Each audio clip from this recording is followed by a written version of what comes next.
we would give a small technical briefing before we go directly to the program. People who have joined us through Zoom, our audience, we are very thankful to all of you for sparing.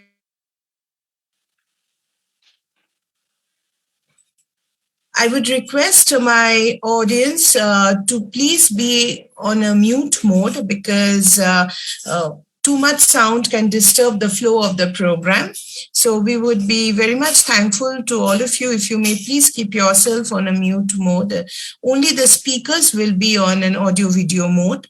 And if you have any questions which you want to ask the panelists, you may type it in the chat box and we will take up the questions later on. So any technical briefing or any problem you're facing during the program, please write it down on the chat box. We will try to accommodate as much as possible. Thank you so much. With that, recording in progress. With the permission of our esteemed panelist, our president, sir, our chairperson of the Heritage Committee, we would now like to formally begin the first ever annual BCC&I Corporate Heritage Recognition 2021-2022, followed by a panel discussion on the industrial heritage of Kolkata. Without further ado, I would request the President of the Bengal Chamber of Commerce and Industry, Mr. Abraham George Stephanus, to welcome you all. Over to you, sir. Thank you, Sukanya. Mr. G.M. Kapoor, Chairperson, Heritage Committee, Bengal Chamber and State Convener, Intach, distinguished panelists, and dear friends who've joined online. The Bengal Chamber of Commerce and Industry, India's oldest institution of its kind, traces its origins back to 1833. And under the leadership of the Heritage Committee of the Chamber, is today happy to organize the first annual corporate heritage recognition, along with an online panel discussion on the industrial heritage of Kolkata, in association with Intach, the Indian National Trust for Art and Cultural Heritage, the foremost heritage conservation organization in the country. Bengal Chamber Corporate Heritage Recognition aims to bring to the forefront the unparalleled corporate and business legacy of Kolkata, of which Bengal Chamber has been a part of for close to 200 years. We wish to felicitate a few of our oldest members who have been in continuous membership for well over a century. And these companies have been part of the Chamber's DNA, I must say, having been with the Chamber for a long time. And when you hear the dates, a long time is, some of them have been with the Chamber since a few decades since its founding. The companies we are recognizing today include Gilanders Arbuthnot and Company Limited. This company has been a member since 1853 and is the oldest continuous member of the Chamber. Andrew Yule and Company, a member since 1864. Barmer Lorry and Company, a member since 1868. F. Harley and Company since 1902. And Calcutta Electric Supply Corporation, a member since 1908. In many instances, we are so familiar with these names that we don't really think about how old these companies were. They have always been part of our life. They've been around, but they've been part of our grandparents' lives too, or our great-grandparents' lives too. And corporates such as this shape the evolution of industry and industrial policy in India. And I must say that Bengal Chamber is very proud to be having them as members. corporates like these companies have been the source of business and economy and are very much part of the business history of not only the chamber, but of this nation and of this part of the world. This evening will also feature a panel discussion on the industrial heritage of Kolkata and promises to be a most engaging, enjoyable and informative session for all of us. The session will be moderated by Mr. G.M. Kapoor, Chairman of the Heritage Committee, Bengal Chamber. I congratulate the Heritage Committee and the Bengal Chamber Secretariat for organizing this program so that we can rightfully recognize the heritage that lies within us. And I hand it over to you, Sukanya, to take the panel discussion forward. Thank you so much. Indeed, we are thankful to our president, sir, who has taken out time from his busy schedule and have given us a formal welcome address. Ladies and gentlemen, I would also like to thank all our office bearers of the chamber who have really helped us in framing this initiative. I would now request our chairman of the Heritage Committee to give a formal theme address as to why we thought of this unique idea and how we executed this. Over to you, GM, sir.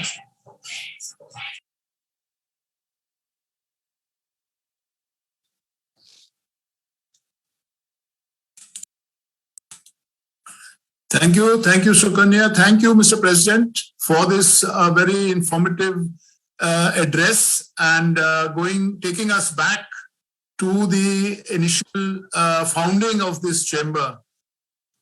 There's no doubt that this chamber was one of the leading lights of the country's industrial progress. At that time when the chamber was formed, it became, in fact, the main advisor to the government for industrial and commercial policy.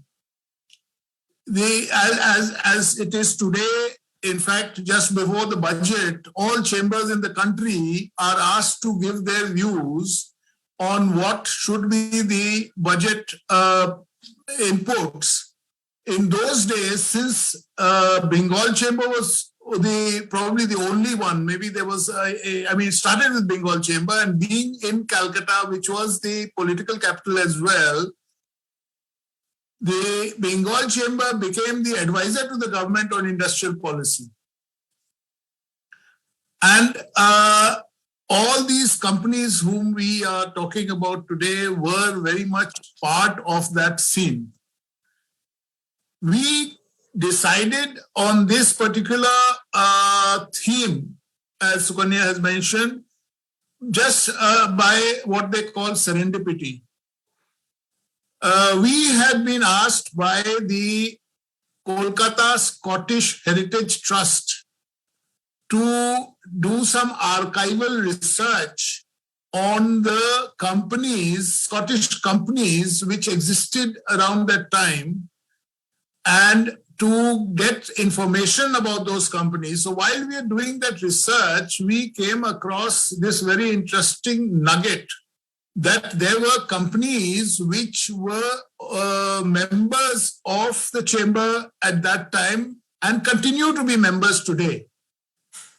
So we felt that it's in order of things to recognize these companies who have been there all along and who are still with us today and discover their journey.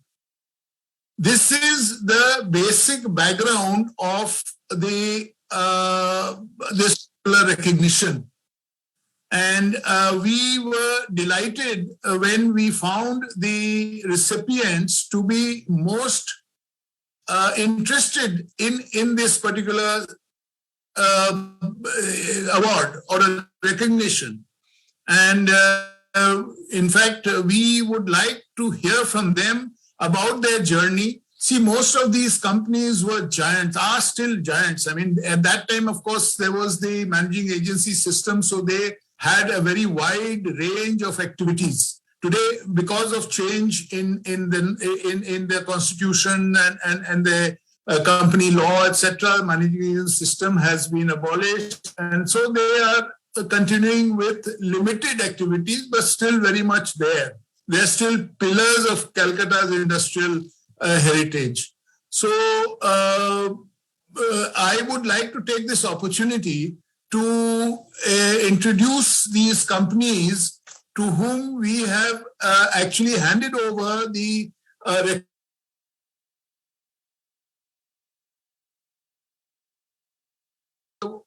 plan originally, but we have had to do it virtually. We went to the individual offices and handed over the plaques to them.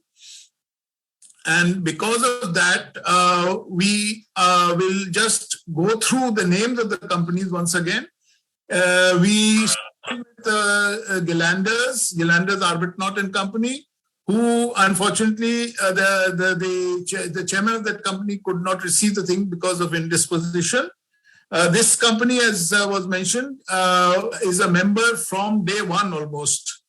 And Sukanya, I would like you to, should I go through all the names first and then you will show the clips? So let us go one by one. I would request Sajid to please play the video. One sir speaks about Gilander. One by one, sir will speak about a company and the video will be. Okay. Yes, sir, you may. Yeah, okay. So Gilanders is the first, the oldest.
That Bengal Chamber has made an effort to recognize the heritage, rich heritage which our country possesses, especially when it comes to companies. This effort to recognize the companies which have stood the test of time is laudable. I'm happy that Andrew Yule has found its right place in the list of companies shortlisted and commended. We thank the Bengal Chamber for their effort and Intach for their association in this noble venture, as I could call it. Thank you.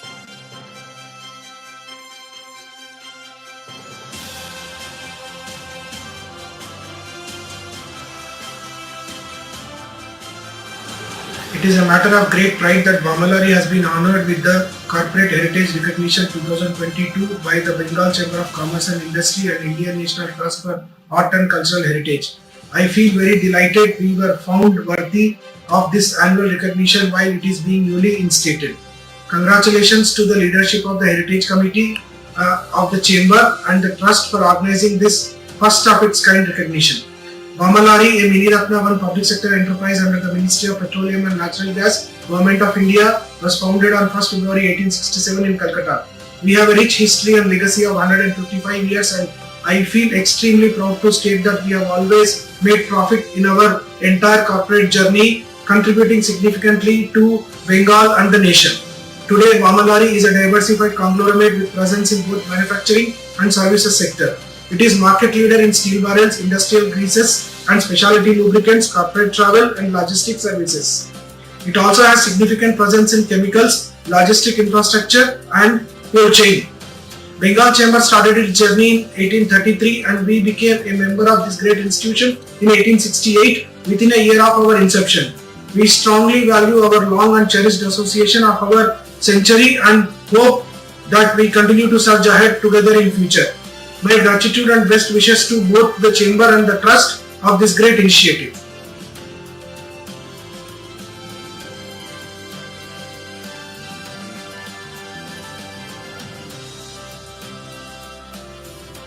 First of all, thank you very much. I truly appreciate on behalf of FRE Company the fact that Bengal Chamber of Commerce has taken this wonderful,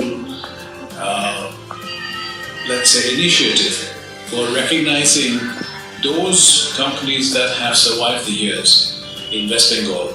And we are proud to be a member of this very small and elite club. And I wish all the members who have made it to the club many more years of prosperity. Bengal Chamber of Commerce and FRE and Company go back a long way.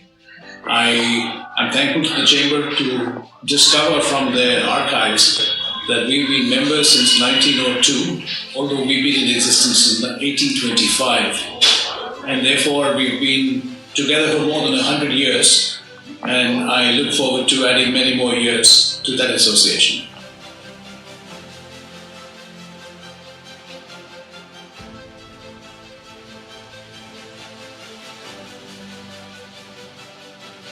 At the onset, I really thank the Bengal Chamber of Commerce and Industries for conferring us with a so coveted corporate heritage recognition plaque. It was indeed a pleasure, and it's a proud moment for all of us in CAC. Chamber's contribution, particularly for the last more than 150 years, I should say. It's immense, and particularly the way it has played its role, the leadership role for making particularly eastern part of Bengal infrastructure and industries, commerce.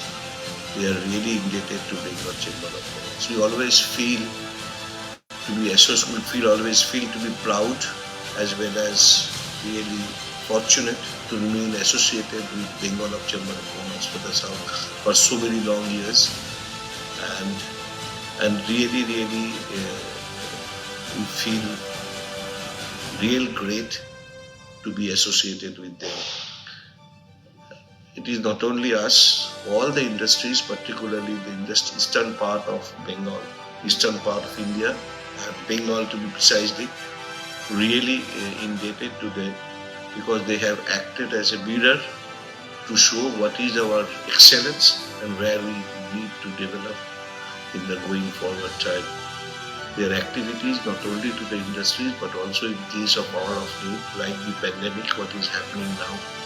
We have felt their need, we have felt their presence everywhere whenever we need. Thank you once again for giving us an opportunity and also recognizing CSC as the corporate heritage recognitions. We are really grateful, and we once again thank Bengal Chamber of Commerce for this wonderful moment to present to us. Thank you.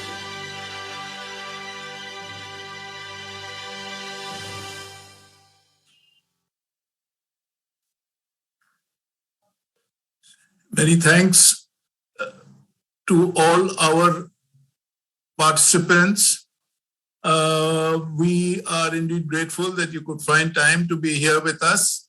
My request is now to begin the discussion. I will request each one of the participants to speak briefly about their journey and what contributed to their long life. Let's put it this way. A lot of companies who started off in that period fell by the wayside for various reasons. It is a matter of great pride that all these recipients are alive and kicking and in good health. We would like to start with Gilanders, and as I said, we request each of the participants to speak for 5 minutes on their journey and why they feel that they are still active. And after that, we will open it up to the panelists, and between them, they can arrange to discuss. We will take it forward like that. And so I start with Gilanders. Just to make an announcement, as the chairman of Gilanders is having some health issues, he couldn't join us, but he has conveyed his best wishes to us, and he have conveyed that he's very sorry that he couldn't make today. And we would now like to move on to our next panelist, sir, because Gilanders won't be able to join us today. Okay, fine. Then Mr. Shekhar from Andrew Yule. No, sorry, Mr. Mohan from Andrew Yule. May I request Mr. Mohan from Andrew Yule to please take the stage?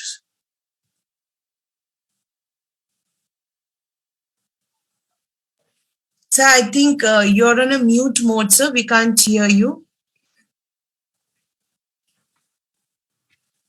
Ladies and gentlemen, we are happy to have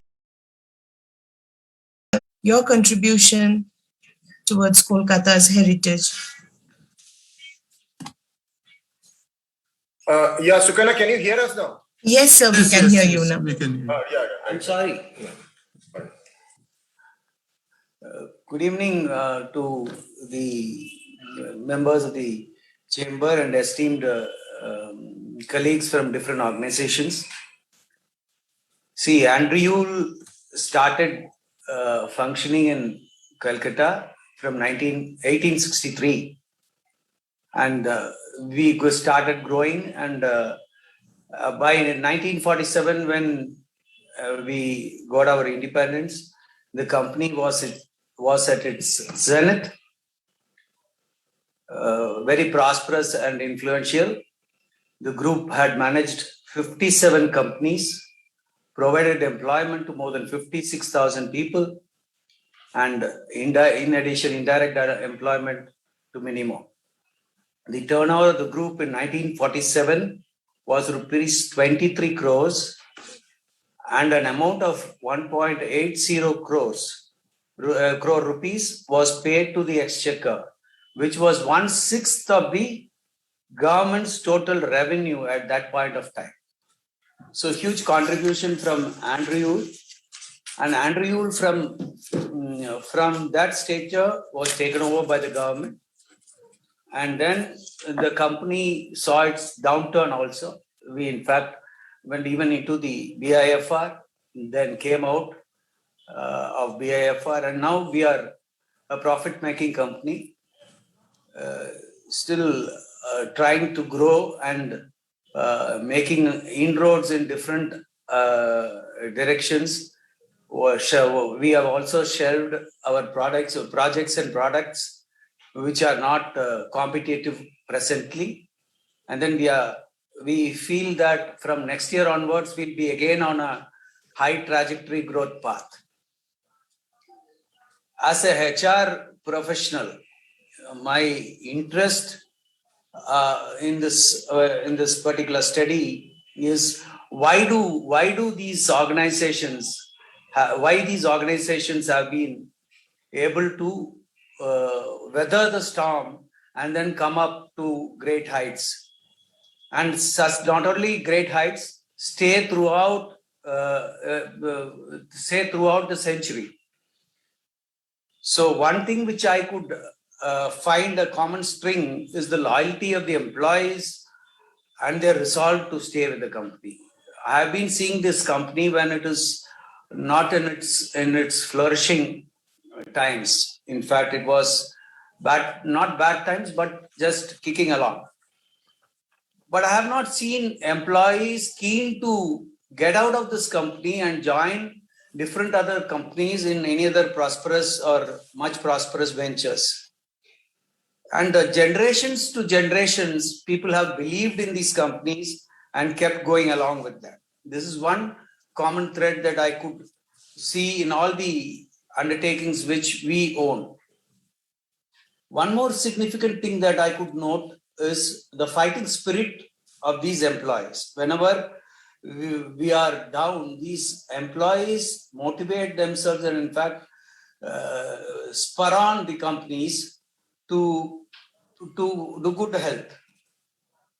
And one more thing which I find noteworthy is the respect and reverence that they have for the organization. It is something more than a profession. So these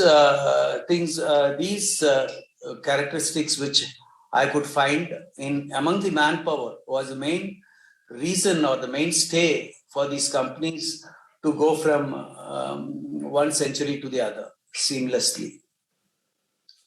I'm thankful to the Corporate Heritage Committee for having given me an opportunity to express my view, and thanks everyone for your patient hearing. Thank you.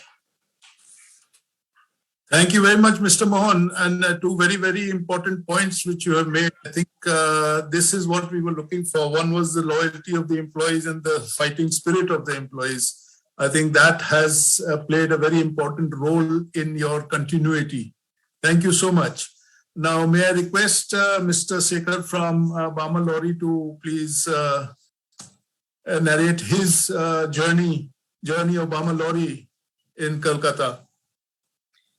Yeah, good evening, all of you, my co-panelists of this event and all participants. I feel very delighted to be part of this panel discussion for two reasons. One, the topic is centered on the city of joy. And second, I lead an organization which has significantly contributed to the industrial heritage of Kolkata. Now, coming back to the history of Bama Lorry, many of you might be aware, but it is my duty to just, tell about that. It's just completed 155 years, and then we are going to celebrate our 156th Foundation Day on 2nd February. And before this August gathering, I would like to proudly announce that we never made loss. We have always been making profits. And this is possible because we saw the changes coming and we changed ourselves. So, as Mr. Kapoor already stated in his opening remarks, that managing agencies and then industries, yes, Bama Lorry started as a trading company, entered into managing agency for tea estates. Then it saw opportunities in various other businesses, then ventured into, and now today we are diversified company. And probably the only public sector, by saying this, I may not be wrong, only public sector which has interest in services area as well as manufacturing area, which is a diversified businesses. And under our fold today, we have industrial packaging, where we manufacture our steel, 210 liters of steel barrels, which is, we hold 34% of market share. And we are also into greases and lubricants, where we hold around 18% of industrial grease manufacturing share of the market in the country. And we are also significant players in logistics services as well as logistics area. Then we also have travel and vacations under our fold. Then we are also into leather chemicals, and we are also into refinery and oil field services. So, which is basically a diversified company, and that is the reason where Bama Lorry could survive for all these years. How I am saying this is, if one business area is down, the other business area took care of that. That's how we were able to manage the weather the storms which are come in our way. Now, for example, the COVID, which is actually showing its effect on all our areas, and then the badly affected area in our company is travel, right? And then now travel and vacations are not doing well, but at the same time, other business areas like manufacturing, industrial packaging, and other areas are taking care of the void which is created by the travel business. So this is a secret. And the other secret, what Mohan also said, I also agree with him, because generations of employees are attached with this company. They identify this company as their, father's work. So that kind of a patriotism is there in this company. So that's how we were able to survive or weather all the storms. And mind you, Bama Lorry has never afraid of closing certain businesses and venturing into new businesses. That is also one more area, or one more, one more factor which helped us to wither all the storms and then able to go very strongly in spite of all the odds what we are facing today. We closed businesses like tea, we closed businesses like oleo specialty chemicals and managing agency system or whatnot. Earlier we were also part of some trading and then some coal business. Everything we closed and now we entered into this. And today we have touched at one point of time 1900 crores turnover and around 200 and odd crores profit. But now because of COVID and other businesses, the turnover is little lower. But coming years, I'm very hopeful that with the help of my employees, we will be able to actually charter the growth. And then it is aiming at reaching 6,000 crores company by 2024-25. So we are having a strong journey. And basically, I strongly believe what Peter Drucker said, the best way to predict the future is to create it. So basically, our predecessors have predicted the future, how this company has to be, and then we are able to create it. And I also pass on this message to my employees. So same thing, instead of just thinking or imagining, create the future so that you are there strongly. Then one more relevant quote, basically, which Yuval Harari says, the biggest challenge in 20th century is some people exploiting others, but the challenge in 21st century is going to be irrelevance. So, this is a great area of conflict for all of us. If you are irrelevant, you are extinct. So staying relevant is very important. So that's where Bamalari could learn its lessons and we are able to stay relevant and then we are, having this journey. I once again thank BCCI and Intach for giving us this recognition and thank you. Thank you. Thank you very much, Mr. Shekhar. That was very inspiring. And I think a very big takeaway is what you started with, that you changed yourself with the change in time. Because people who have not changed with the changing times have actually fallen by the wayside. I think it's a great input. And I'm so happy to hear all these, I would say, nuggets of management knowledge, which is coming through in this particular event. Thank you very much, Mr. Shekhar. May I now request Mr. Shah from Harley to kindly take the stage. Good afternoon, Mr. Kapoor. Good afternoon, fellow panelists and all those who have joined the session today. First of all, a big thank you to Bengal Chamber of Commerce and Industry for organizing this really marvelous tribute to those who have managed and survived these several years. F. Harley and Company, as I noticed from the statistics that have been given, we seem to be the oldest company because we are established in 1825, whereas several of our fellow companies that are there in the program today have come a little bit later. So I guess that does make us feel very proud of the fact that we are the oldest. But at the same time, I should say that we are the babies in the group because ours has been a much smaller company in size. Essentially, F. Harley and Company has, from the very beginning, been a family-owned company. F. Harley and Company stood for Felix Harley, started out way back in 1825. The business in those days was more a textile-oriented company. And before it went into that side, it used to supply labor to the tea industry. And thereafter, it went into understanding the requirements of the tea gardens. And that's how it went and forayed into the business of creating tarpaulins. And tarpaulins and waterproof canvas was the mainstay of the company. And it's developed its reputation from that.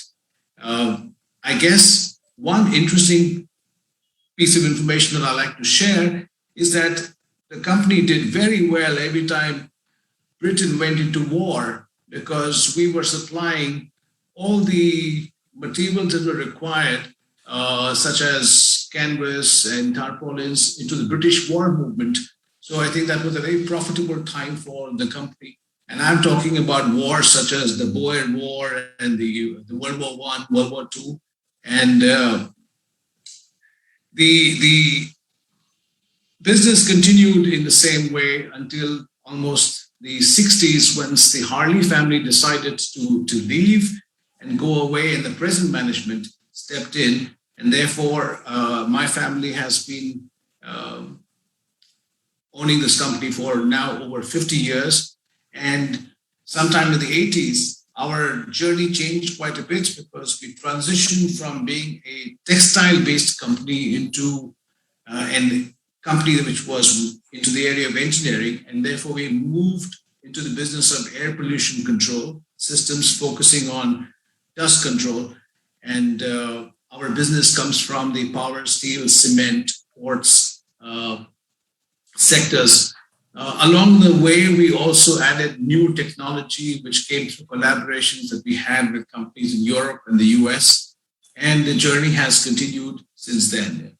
Our company's size has remained in terms of volume. We are about a 30 to 40 crore company.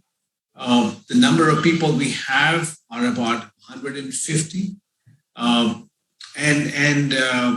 I think the reason why we have continued to sustain ourselves compared to several other larger companies that came and went is because of the fact that as a small company, I think we were able to be far more nimble-footed and take, let's say, strategic decisions, which included even to change the direction of the company almost 180 degrees in certain times.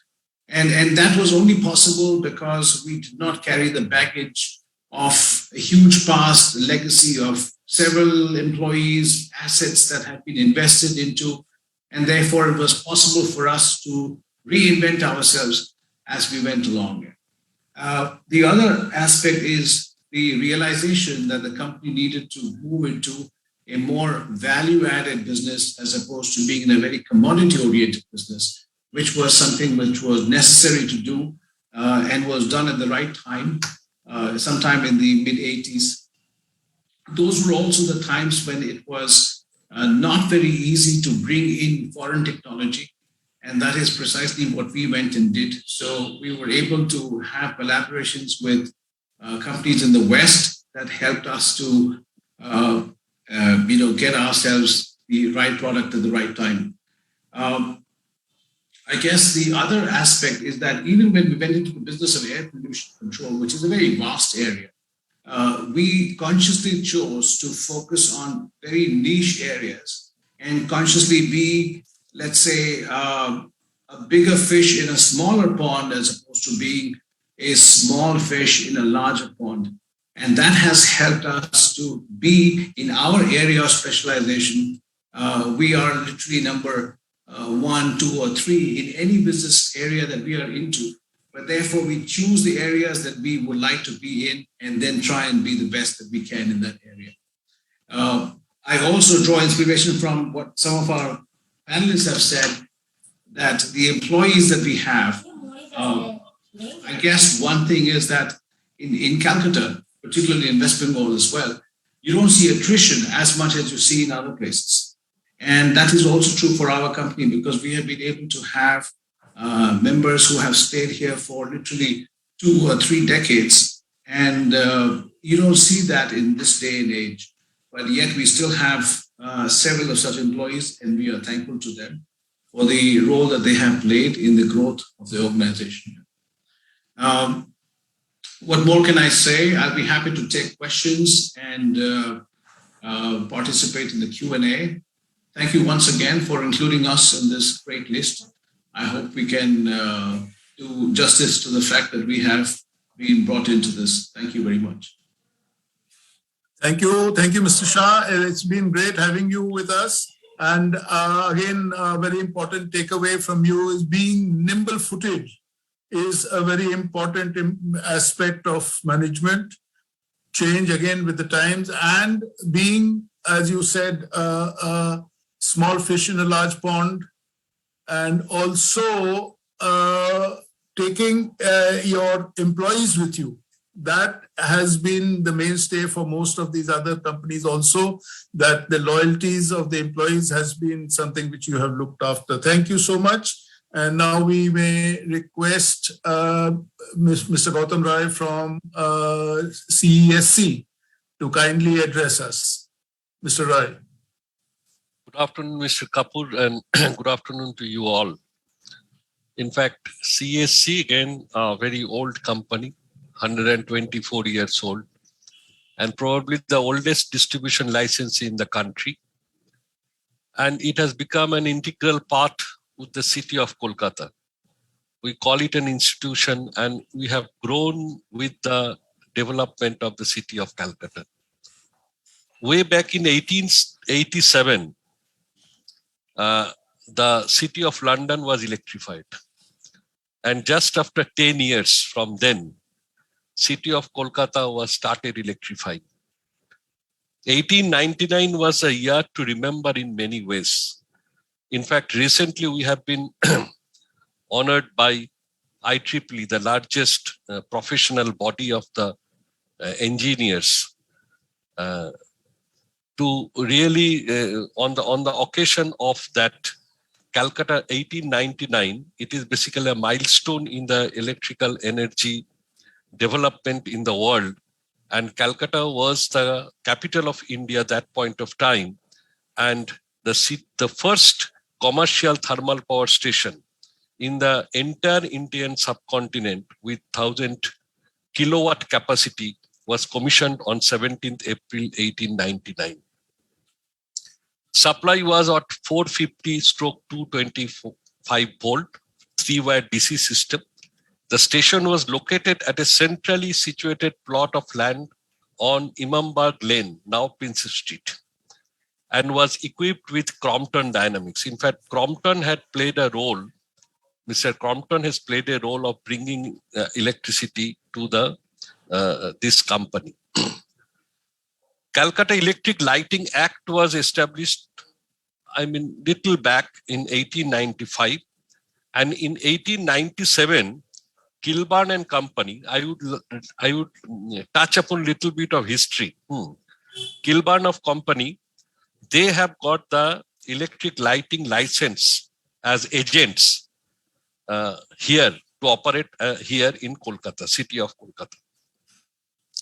The first consumers were, the supply was given to Bank of Bengal, now State Bank of India, subsequently converted to Imperial Bank and then State Bank of India, Bengal Club, and the Great Eastern Hotel. They were the first, beneficiaries or takers. And in fact, the electricity was given at that point of time by giving advertisement. It has to be, people have to be get influenced so that they get the electricity. And it is a journey. In fact, it is not only 10 years after the city of London, it was only 17 years after the city of New York was electrified. Subsequently, Governor House, that was electrified. And gradually the electricity was being used for fans. That has become very popular. And in fact, I can give you a figure that way back in 1899, this Kilburn company quoted ₹18 for that time I'm speaking of, hiring one electric fan used day and night for the supply of electricity. Then High Court actually opted for electricity. All are more or less contemporary, 1899, High Court, and they had got a special sanction of 15,000 rupees by the government for that entire electrification plan. Calcutta was having horse-pulled tram cars, which converted into 1902 as electrified tram. This is probably one of the oldest such, transport facility in the world. And gradually then the in fact, F&C Oshier company, they were trying to advertise, promote, and electric irons came. Then refrigerators, their use has come. Harrison Road, presently the Mahatma Gandhi Road, that is the first street which was electrified as a street lighting type of thing. Why I am mentioning that, you have to see, we have seen not only it is the question of the year or one after and what is coming. In fact, 1911, the the first thermal power plant in truest sense, what we call it, a 15 megawatt plant was stationed in the Kashipur. Then, of course, the Kashipur, then it has come in the Garden Reach, then the new Kashipur has come. I am not going to the latest history. But thing is that going through this history of 124 years, the important aspect to notice that, yes, legacy has played a very important role, but you have to continuously change and change yourself with the change management requirement, both with respect to technology, with respect to process, with respect to people. Otherwise, it is difficult to sustain. So how an organization, we all know, even having the best results what we achieved yesterday, but if we try to run the organization the same way today, it will not. The same, it is for also the strategy has to be different for the future. So the most important challenge, the most important aspect was how to really keep on going the changes to be incorporated in the technology. For example, I can tell you, when I joined, I think I'm speaking in the mid of 80s, all our substations were manned 24/7. Now, none of the substations are manned. It is all digitally automated and it is controlled from a central point. In fact, I can tell with a lot of pride that the technology, the automation we practice probably is one of the best in the country with respect to performance I'm speaking of. I can call you, even when the jute industries were developed and the need of the electricity was to serve the jute industries by the grown up in the bank of rivers, both sides. And the whole idea was how to really bring electricity from this side of the city, part of the Ganges, to the Howrah side. Then the use of submarine cable came. And way back in 1927 to 1934, CSC constructed tunnel under the river Ganges to bring the cable from this part, Garden Reach side, to the Botanical Garden side. And that was one of the engineering marvel that point of time. Similarly, I can tell you today, bringing power from our Holdia plant, which is a 600 megawatt plant in the other side of the river, in the Raichok, where the Ganges is almost 2 kilometer width. And we were not allowed to anchor the tower in between the river because of the navigation issue. And the tallest tower in this entire subcontinent, the second tallest tower in Asia, we have been able to construct for bringing power from Holdia to the city of Calcutta, which is being served today. It is again an engineering marvel. So my point of saying is that an organization, the great learning is that, yes, it may be old, it may be legacy driven, but rightly said by some of my co-panelists that you have to continuously change and bring change faster than it is required. And then only probably we will be able to sustain, we will be able to survive. Because organizations, which I am speaking of the days when it was something thousands of consumers only. And 12 million unit of power in 1912, I'm speaking of, in the whole of a year. Today, we have 3.3 million consumers with 30 million is being served in one day. So that's the level of development also has taken place in the country. Wherever you will find, be it academic institution, the large industries like what not, I can tell you this, Andrew, we have seen that, Pamalodi, we have heard, Braithwaite, Barnes, Jessup, Garden Reach, Port Trust, Railway, Hooghly Docking, Bicolori, Siemens, whole lot of industries I can tell you. I cannot name all the names. It was really a very industry-rich area, both with respect to jute, with respect to engineering, and the entire development of Howrah, which is called by, the second Sheffield, the manufacturing, small manufacturing, that has also been served by the electricity was given by us. So we have a very, very emotional connect also with the customers. I have seen the customers attached with us for generations. Similarly, the employees. There have been people who have been working with us for generations. In fact, I can tell you, even I find employees today and the fourth generation employees. Now, the whole strategy what we have taken, we could have really replaced the old people by the new brand of people, who are contemporary. But instead of that, keeping pace with the changes, what is required, we have given more emphasis on upskilling and reskilling of the employees who are there. So the employee who was writing on a paper, doing something on the, black and white, now using the tap to get the meter reading. So that is the strategy we have taken, and that has given us a huge level of loyalty, commitment, as well as the retention is very, very high. Of course, in the in the management group also our retention is quite high.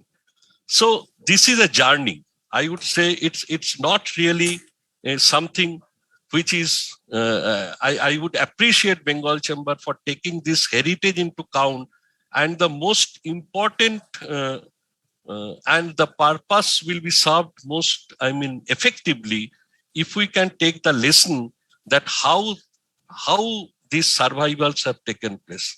What are the actually the elements of management behind it? And that's will be the key lesson for us. It can be a story by itself. I can go on saying history of how really Kolkata has witnessed CSC serving one after another. But I would not even the last, thing, you have seen the Fountain of Joy, which gives us a quite good amount of joy by the side of Victoria Memorial. And so, with this, I conclude and convey my sincere thanks for giving me this opportunity. Thank you so much, Mr. Rai. It is, I think you have also hit the nail on the head. This particular event is now transforming into a management lesson program. We are getting inputs, and I think we must take this further, and maybe we could include a management training session based on all the inputs we have received. I think we will pursue with that. And anyway, you have mentioned two very important things in addition to what the others have said. One is that you have to preempt change, and also your skill development of your employees. So this employee thread continues with everyone. Everyone has been able to succeed because they could retain their employees, retrain their employees, and that's how it kept going. I think these are the important lessons which we have taken. There are a few takeaways in these 5 minutes from each of you, but I think we need to, as you said, have maybe a longer session with all your inputs. Now, Sukanya, I'll hand over to you to ask any questions which may have come in the chat box. Thank you so much, sir. It was really an indeed learning session for us. We have right now 2 questions from the audience which has come up. The first question I would like to put up is role of industrial heritage in the economic regeneration. Would request if Gautam sir can address this, followed by Ratna Shekhar sir, Namit sir, and Mr. Mohan. You just tell it again. So the question is role of industrial heritage in economic regeneration. Actually, you see, industry today is not a very homogeneous thing. You cannot consider one industry, the way we will handle one industry, the same way we can apply the same logic, same philosophy, same strategy for the other group of industry. If we consider the very core sector where we belong to, with the IT sector, there will be a complete different, behavioral issues, attitudinal issues, strategies are different. Heritage, what I was trying to tell you, that if we there are 2, I would say we have to make a balance. completely depending on legacy, completely depending on what we have done is the best. So we need not to change is not really advisable and it not is sustainable, as well as just ignore the past. Whatever we have done good, do not take it. I mean, take only the present, consider only the present and think for the future is also not right. Anything is built on the brick and mortar, even on the foundation. So foundation is also extremely important. So you have to design the entire strategy depending on which sector you are operating, with what type of people you are engaging, and what is your past, what is the, lesson from the past, and the best from it, we have to take it so as to make the changes happening for the future to come. Thank you, sir. Ratnashekhar, sir, we would like to hear your perspectives, please. Yeah, to continue from what Gautam sir had said, basically the industrialization or whatever you call industry 4.0, the artificial intelligence and whatnot, basically Internet of Things, blockchain, things are going, in a direction where we are moving away from the heritage. But one big thing we need to understand is even if you have computers or anything, somebody is required to program that. So that's the basic thing. So that's what I said, heritage, what he said also, I also agree with that. Should never forget heritage. At the same time, whatever productivity improvement things, cost reduction things, you should always have coupled with you continue your industrial heritage, at the same time, adopt the changes and then surge ahead. So that's what I want to say. Yeah. Thank you, sir. We would request Namit sir to say a few words.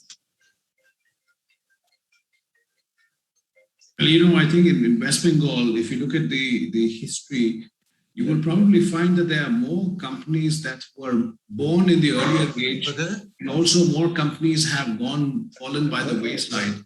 That's only because of the fact that Calcutta was at the forefront of industrialization back to the very beginning.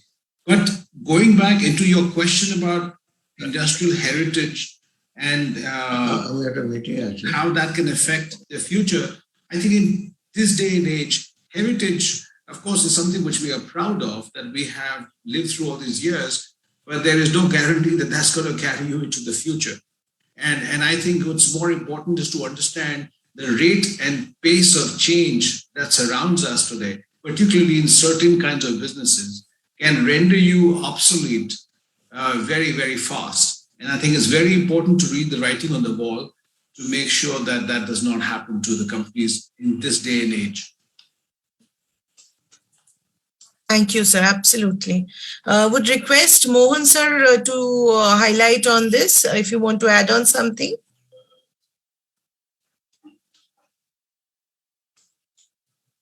From Andrew, if we can have your views, sir.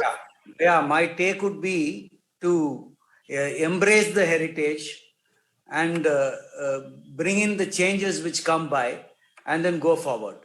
That is the way to go. Because forgetting heritage will definitely take us away from the past, which we normally, we project and we are proud of. Thank you so much, sir. The next question which has come up in various format is that the strategy of employee retention in these difficult times. I would like to request Gautam sir, he being an HR person, if he can start with. Sir, your views, please. Difficult time, of course. Nobody on the world thought of that we have to go through such a process for the last 2 years, what we are really going through. This only calls for that you have to be prepared for any uncertainties. Nothing is certain. If you ask me that what is the best strategy for anything, not only on the question of people retention, any strategy, basically that you have to be ready to accept and accommodate any changes, because we all over the world, I tell you very, very importantly, that all over the world didn't know that such a thing was going to happen. So with the fast rate of changes, what is happening, set aside the pandemic, what I was referring to. This is very, very important, that how to make people retained with us, with the companies. One way, of course, the proper exposure, technology, empowerment, these are of course necessary. But in today's world, I would say, I would emphasize on one word. That word, through my, my understanding and deep understanding, is that the trust. If you have a real trusted relationship, trust is something which brings credibility. And that brings many things people want to sacrifice, because the emotional quotient is also very high. So many things people can think other way if he finds a very trustworthy relationship in the organization. So as a leadership team, one has to be very, very, trustworthy. And that is one of the very key element. Apart from all these things, what I have mentioned about the bringing changes, technological exposure, empowerment. Empowerment is a very important aspect, because today's world, the next generation, they want empowerment in real true sense. And what we see in our family, what we see in the other civic societies, the same thing is applicable for the organizations also. So it's a different approach we have to take, adopt, and I think we will survive and sustain, of course. Thank you, sir. Namit sir, do you want to add anything on employee relationship? Well, our company size has been nothing compared to many of the other panelists who have employed thousands of employees in their organizations. But I would say that it's very important to be perceived as a fair employer, which is going to stand by its employees in good times and bad times. And that also transcends into also ensuring that there is a sense that when the company is prospering, there is an expectation that the company will also ensure that others join the same journey. But by the same token, when the chips are down, you expect that the same employees will understand that and be with the company. And I think this is an important sense of belonging that is necessary for the employees to have. And I think if you can get that spirit instilled, you have a great team with you. And I think that's really important. Absolutely, sir. Shekhar sir, do you want to add anything? Yeah. Actually, this COVID has brought out a different dimension. It's not only reward, recognition or monetary terms, but it is a whole well-being of the employees. As long as you are going to take care of their well-being and their dependents, and then you are give them the support that this is not going to be there forever, and then we will come out of this, that kind of assurance and the communication. So as long as you are going to take care of their well-being, because people will be, as others said, what trust and other things are also very important, but well-being is also very important. And then employee well-being, once you are going to take care, then employees will give their best. That's what I'm looking at it. Yeah. Absolutely. Mohan sir, do you want to add something to it? Please, sorry. Yeah, now it is on. Yes, it's audible. I'm audible. I have something different to say. These organizations which in COVID times have taken care of their employees will definitely win long-time engagement from their employees. So they will win the loyalties of the employees for long and will be remembered. This is what I have to say. Thank you. Absolutely. These were actually two questions which we received from the audience. I would now move on to our conclusion of the program. We have come to the end of this wonderful evening. On behalf of the Bengal Chamber, before we give a formal concluding address, which will be done by Mr. G.M. Kapoor, we would like to thank the partners of this program, Caring Minds and Exide Industries, for supporting us in bringing up this unique initiative, which we as a chamber who is operating in this region for more than 200 years feel is extremely important. We are really thankful to Exide Industries and Caring Minds for supporting this initiative and helping us to host this wonderful evening. With that, I would request Mr. G.M. Kapoor, the chairperson of our Heritage Committee, to give a formal concluding address before we finally conclude. Over to you, sir. Thank you very much. I think I'm unmuted, yeah. Thank you, Sukanya. I must thank all our panelists who took time off and, the gems and the nuggets of information I said earlier, they have provided us. And heritage as such is something which maybe people ask, what has it got to do with corporate bodies and what has it got to do with industry? But heritage is nothing but our legacy, what we have received from the past. And it is something which will give us lessons for the future. And that is what we have seen just now in all the deliberations. So I think we have to learn from our heritage to ensure that we don't repeat mistakes in the future. So thank you so much for your participation. And we will continue to learn from you and gain inputs from you from time to time. And once again, many thanks to the Secretariat also for having organized this so well. Many thanks to all the corporates who have joined us as participants, as witnesses, or rather as audience. Thank you so much, and we look forward to continued association. GM sir, before we say a final bye-bye to all our participants, all our awardees, we would also like to thank Intach for coming forward and helping us in judging this program and bringing out the best out of from this initiative. And we would like to thank you really for helping us in conceptualizing this wonderful initiative. Ladies and gentlemen, we are thankful to all our awardees, all our partners who have helped us, help the chamber who always believe the constant in time change. Bengal Chamber has been in the industry since 1853, and we have always maintained that we must respect time and we must respect change. And we have been working and taking forward the chamber legacy in the same format. We are very much thankful to each and every participant who has taken out time and joined us. And we would now like to say you that please support us and keep joining us in this way and helping us in promoting Bengal's heritage. Thank you so much and good evening to you all. Bye-bye. Thank you. Thank you very much.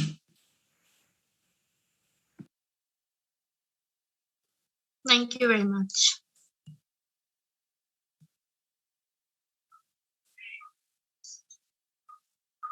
Recording stop.